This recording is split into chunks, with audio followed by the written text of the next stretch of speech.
Аз съм баба Зоя. Продължавам да съм в строя. И тук съм на борста героя. И въпреки, че съм със забратка, не съм шматка. Сега ще ви кажа едно мое стихотворение, да го чуете. Купуването на гласове е престъпление.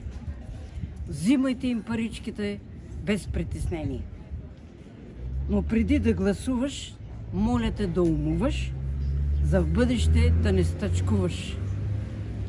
За изборите много мислете. Кои ръководители за в бъдеще ще изберете? Който не мисли и е прос, после ще ходи гладен, гол и бос. Тия 68 партии и 9 коалиции на брой няма как да са в нормален строй. Казвам истината от действителността, но за мнението не съм сама.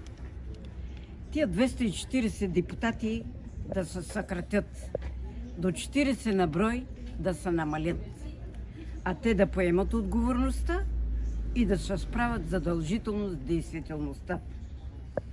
Искаме да върнат от чужбина децата, да пазят мира в страната, избраните да пазят границите за в бъдеще и сега, да не нахлува никаква бежанска вълна.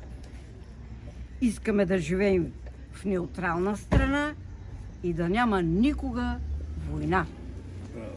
Браво! Благодаря, душите. Здраве и живи! Благодаря.